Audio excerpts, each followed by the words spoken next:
Welcome to the Huberman Lab podcast, where we discuss science and science-based tools for everyday life.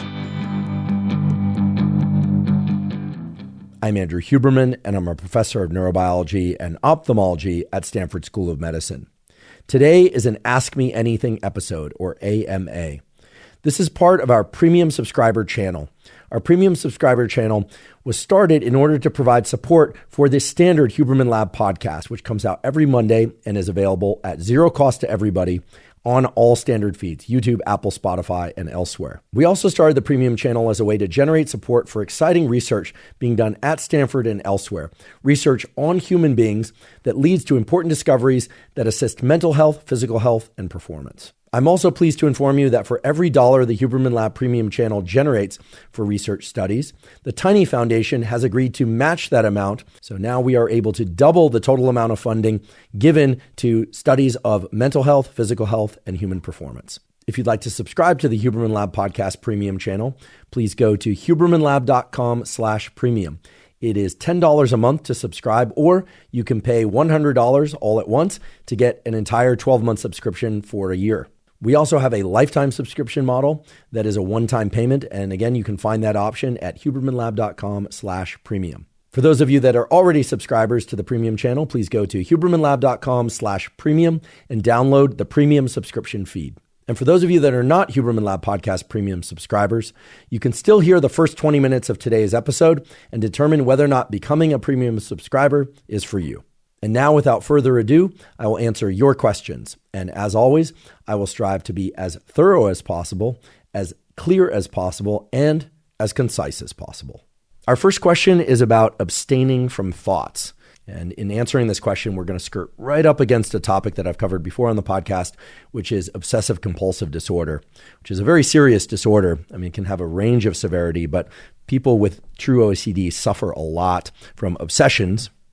These are intrusive thoughts, and compulsions, which are the behaviors typically associated with those thoughts.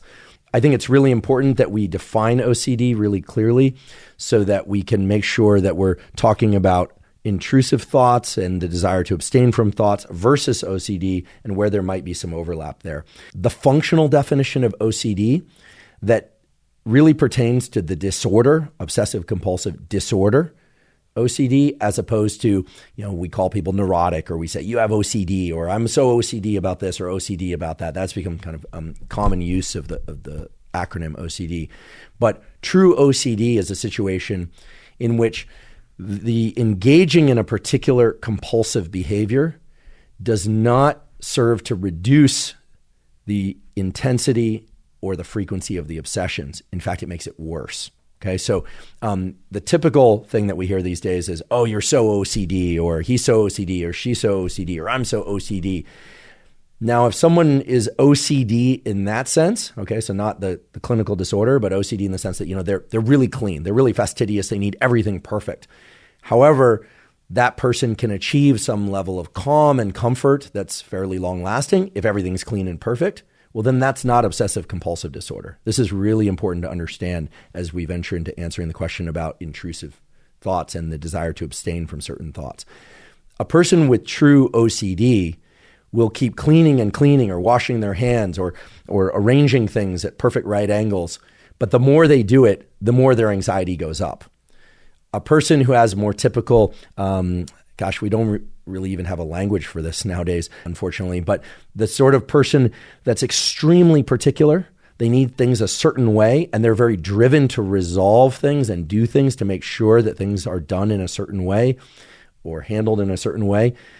Well, if that person can experience relief from engaging in, let's say, exercise, or from cleaning, right? You'd say, you're so OCD about exercise. Well, but if exercising for an hour or even 2 hours in the morning makes somebody really calm the rest of the day and they don't need to exercise, well, then they're not necessarily true OCD. They don't necessarily have a disorder related to exercise. However, if they're exercising for 2 hours in the morning and then they find they can't concentrate on other things and their desire to exercise just increases and becomes intrusive for them, disrupting their quality of life throughout the day, well, then that's falling under the umbrella of what we would call a true disorder. Okay, so we want to highlight that because the question is about a desire to abstain from thoughts. And the question is, In your discussion with Dr. Anna Lemke, and I should just mention Dr. Anna Lemke is the director of our dual diagnosis addiction clinic at Stanford University School of Medicine. She's the author of this incredible book, Dopamine Nation, that I think everybody should read. I do believe everyone should read that book. So important for the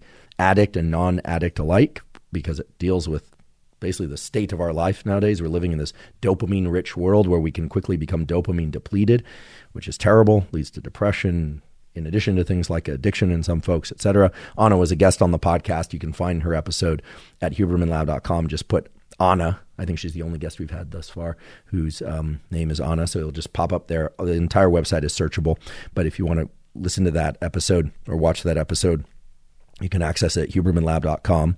The question is, in your discussion with Dr. Anna Lemke, you were talking about abstaining from people's drug of choice for 30 days to reset the dopamine reward pathway. And indeed, that is the prescriptive that Dr. Anna Lemke gives for most all addictions and for people that are suffering from mild or even severe depression related to dopamine-seeking behaviors, social media, video games, sex, food, etc. However, of course, in the instance of food or in some other addictions, you can't abstain for 30 days, right? That would be terrible to abstain for food for 30 days. I'm sure people have done it, but it is not healthy to do. Certain things like alcohol and drugs, people can abstain for 30 days in efforts to never go back to them again. There are cases of severe alcohol or opiate dependence where people can't go cold turkey or they risk dying. So there they need to really work with a physician. But the 30-day reset of the dopamine system is something that's very real, and that pertains to most people. That is, it's going to be very effective for most people struggling with either behavioral, what are sometimes called process addictions, or other types of addictions, including substance abuse issues. The question continues. You said you were going to ask Anna how to abstain if your drug of choice is a thought or narrative as opposed to a substance or a behavior. The question continues. As far as I can tell, your discussion with Anna moved on before you asked her the question. Would you be able to discuss strategies for abstaining from addictive thoughts and narratives? Okay, so let's talk about intrusive thoughts, and let's start off by asking ourselves, what is a thought? Okay, in the realm of neurobiology, we have sensations, which are the processes by which our neurons, nerve cells, convert light, photons, sound waves, touch, mechanical pressure, etc., into electrical signals and chemical signals that head into our nervous system, including our brain, and then our brain, at least we think, makes sense of them and help us navigate the world that we're in. Okay, so the sensation part is a pure transformation of mechanical information, or in some cases, chemical information like smell. Chemicals, literally volatile chemicals floating around in the world, are brought into your nose, and your neurons in your olfactory bulb convert those into electrical and chemical signals that your brain can understand. Perceptions are your idea of what those signals out in the world are. Either because you're paying attention to them or for some other reason, you decide that a stop sign in front of you is red and that the sign behind it is white and that the sky is blue or cloudy. Those are perceptions. Okay, so we have sensations and perceptions. Then we have emotions, which are these things that include the mind and body that are related to neuromodulators like dopamine, serotonin, et cetera, although those chemicals do other things as well. And then, of course, we have behaviors, actions, everything from me moving my pen on a piece of paper to walking, running, et cetera. Thoughts are a fifth category of neural functioning that we really need to define, but that doesn't have as strict a definition as sensations, perceptions, or feeling, or action. But thoughts are real, right? We all know this. Thoughts are real. And one way that we can define thoughts is that thoughts are perceptions that include data from the past, present, or future, okay? Or combinations of past and present, or present and future, or future and past, okay? I'm not trying to give an overly complicated definition here, but if we are going to answer a question about how to abstain from thoughts in a really direct and actionable way, we really need to address what are thoughts. So thoughts are perceptions that are generated internally, right? We don't need any external sensation in order to have a thought. We can close our eyes. We could be in sensory isolation for that matter. We can even be floating with no gravity, and we can have a thought. Thoughts tend to run pretty much automatically in the background all the time. Some people refer to this as chatter in the back of our minds in a very unstructured way. And then if we force our thoughts to be structured because we decide they need to be, or if something in our environment captures our perception, then our thoughts tend to be structured. Let me give you an example. If I'm just walking around, if there were a way in which we could broadcast my thoughts onto a screen, I hope we wouldn't do that, but those thoughts would be a mixture of semi-complete sentences and gibberish. However, if somebody stops me and says, "Hi, good to see you. What are you doing today?" and I start answering, well, then my thoughts are suddenly being driven by an external stimulus, their question, and some internal ideas, memory of who I am and what I'm doing that day, so past and present and so on. And so thoughts become structured. So when we have a question about how to abstain from thoughts, we need to be additionally specific and really pinpoint that what we're trying to do is to abstain from thoughts we don't want, presumably, either because they are too repetitive and distracting or because what's contained in those thoughts is disturbing. Okay. This is important because it gives us two answers to the questions that are highly divergent. One answer to the question of how to abstain from intrusive thoughts, thoughts that we're addicted to, is if those thoughts are merely on loop all the time and we can't stop them, but the thoughts themselves aren't particularly disturbing. So think about a song you can't get out of your head, or you keep recounting some event, but the event itself isn't very disturbing. It's just intrusive because it's there. Well, in that case, the data really point to trying to anchor your thoughts to some external stimulus. So getting into action, getting into activities that really draw your attention away from that thought. Now, you may still hear it scrolling in the background. So you might be sitting in class still hearing that loop of thoughts in the background. That's something that over time ought to wane. It ought to disappear. If we try and bring more and more attention to whatever it is that's in our environment, whatever it is that we happen to be learning or doing physically, etc.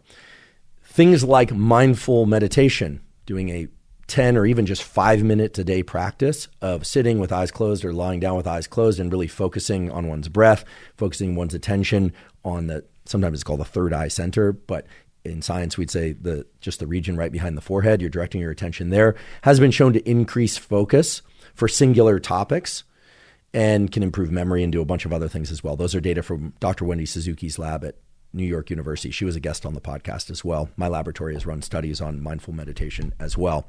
So what you're really trying to do is learn how to focus better on one thing. And by focusing on that one thing, you focus off these repetitive thoughts. Now, I have a feeling that this question was asked and that many people upvoted this question because the issue isn't just thoughts that are intrusive because they're there and on repeat, but because the thoughts themselves are actually troubling. This could be recounting a trauma, someone harmed you, you observed something that was disturbing, you felt wronged, you felt someone else was wronged, you can't seem to get your mind off of something and your emotions tend to follow. And so it's uncomfortable. I have a feeling this is the root of the question. In that case, the approach is very different. What we know from essentially all of the quality scientific and clinical studies is that those sorts of intrusive thoughts are very much like a trauma. Now, we have to be clear in defining what trauma is. I'll use the definition that Dr. Paul Conti, another incredible guest that was on our podcast, a psychiatrist, Stanford, Harvard-trained psychiatrist, I think one of the world's foremost leaders on the issue of trauma and psychiatry and psychology generally. He defines trauma as an event or something that fundamentally changes the way that your nervous system works such that you function less adaptively going forward from that event. Okay, so not every bad occurrence in your life is a trauma. That's good news. The bad news is many people have traumas, and traumas change the way that our nervous system works so that we don't function as well as we could. So in that sense, intrusive thoughts that are disturbing are in many ways traumas and are reinforcing that trauma. Now we know that almost counterintuitively, in order to deal with trauma, you have to get very close to that trauma. You don't have to re-expose, and I would hope you would not re-expose yourself to the very same trauma. But we know that one of the best ways to deal with traumas is to get very clear about the narrative around those traumas. Now, this can be done with a therapist. ideally, but not everyone has access to therapy or can afford therapy. There's a range of quality of therapists for that matter. So we're always referring to the desire for people to do great therapy with really great, meaning excellently trained people. But it turns out that if you want to extinguish an intrusive thought, one of the best ways to do that is to journal about that particular thought extensively. So rather than the earlier strategy for intrusive thoughts where they're just on loop and intrusive because they're on loop and present, but their content isn't disturbing, when a thought is disturbing and intrusive, we know that it's very useful to script out as much detail about that particular thought and the things around it as possible. Obviously, you want to do this in a way that is fairly structured. So you ideally would use complete sentences. So the reason for doing that is that thoughts, as I mentioned earlier, can often be fragmentary. So they pop up in our mind almost seemingly spontaneously. They're inhibiting our ability to focus or be present to work or family or other things or sleep. Writing things down in a lot of detail does seem to have this quality of both reducing the emotional load of whatever it is that thought is about, as well as diminishing the frequency of those intrusive thoughts over time. So this is far and away different than the strategy I mentioned for the other types of intrusive thoughts. And really, it's far and away different from the 30-day abstinence approach that Dr. Anna Lembke was talking about for substance or behavioral addictions.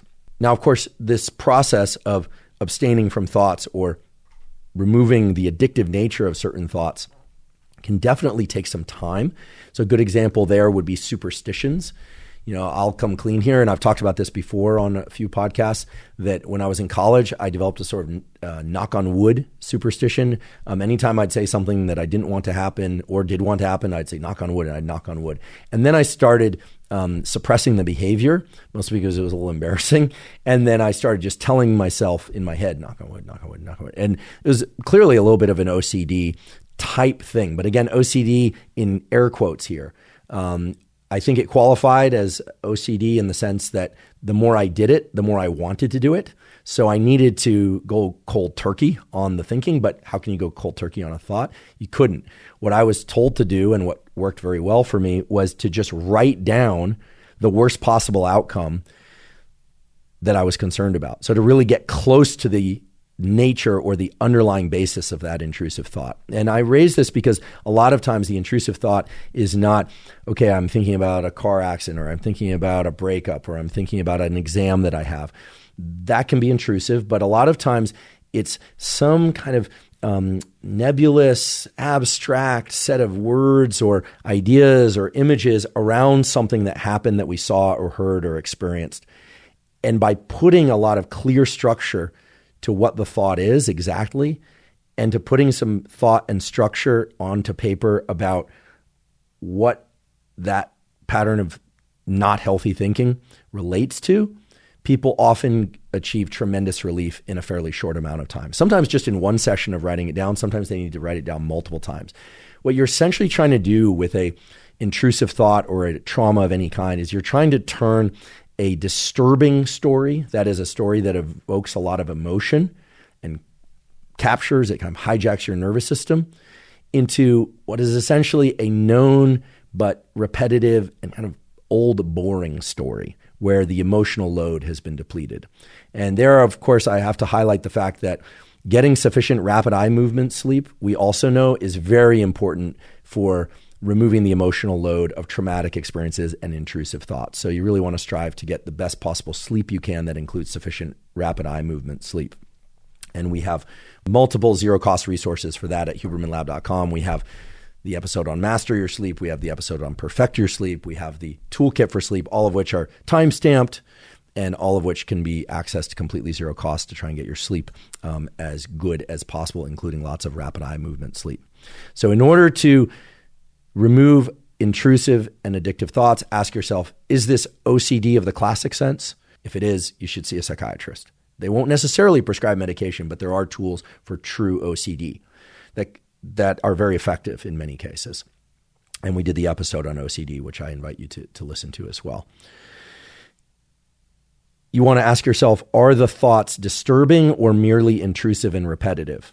If they're merely intrusive and repetitive, well, then learning to focus your attention on other things and getting better at focusing on single things through an exercise like mindfulness meditation can really help. And indeed, perhaps the best use of mindfulness meditation is to improve your level of focus. It does have other benefits as well, but that's going to be the major one that one will experience, even with these very short 5 or 10 minute a day meditations. Great data on that from the scientific literature. And then if those intrusive thoughts are not only intrusive, but they're also disturbing, in that case, you really want to put as much structure and thought, believe it or not, into what those thoughts are really about. Write them out on paper in complete sentences, and maybe do that multiple times until the underlying emotions related to those thoughts really start to diminish. And by doing that, you're essentially doing your own form of trauma therapy, for lack of a better way to put it. And again, the data really point to the fact that getting close to the specific details around those intrusive thoughts is going to be the best way to extinguish them. Thank you for joining for the beginning of this Ask Me Anything episode. To hear the full episode and to hear future episodes of these Ask Me Anything sessions, plus to receive transcripts of them and transcripts of the Huberman Lab podcast standard channel and premium tools not released anywhere else, please go to hubermanlab.com/premium. Just to remind you why we launched the Huberman Lab podcast premium channel, it's really twofold. First of all, it's to raise support for the standard Huberman Lab podcast channel, which of course will still be continued to be released every Monday in full length. We are not going to change the format or anything about the standard Huberman Lab podcast. And to fund research, in particular research done on human beings, so not animal models, but on human beings, which I think we all agree is the species that we are most interested in. And we are going to specifically fund research that is aimed toward developing further protocols for mental health, physical health, and performance. And those protocols will be distributed through all channels, not just the premium channel, but through all channels, Huberman Lab podcast and other media channels. So the idea here is to give you information to your burning questions in depth and allow you the opportunity to support the kind of research that provides those kinds of answers in the first place. Now, an especially exciting feature of the premium channel is that the Tiny Foundation has generously offered to do a dollar-for-dollar match on all funds raised for research through the premium channel. So this is a terrific way that they're going to amplify whatever funds come in through the premium channel to further support research for science and science-related tools for mental health, physical health, and performance. If you'd like to sign up for the Huberman Lab Premium channel, again, there's a cost of $10 per month, or you can pay $100 up front for the entire year. That will give you access to all the AMAs. You can ask questions and get answers to your questions, and you'll, of course, get answers to all the questions that other people ask as well. There will also be some premium content, such as transcripts of the AMAs and various transcripts and protocols of Huberman Lab podcast episodes not found elsewhere. And again, you'll be supporting research for mental health, physical health, and performance. You can sign up for the premium channel by going to hubermanlab.com/premium. Again, that's hubermanlab.com/premium. And as always, thank you for your interest in science.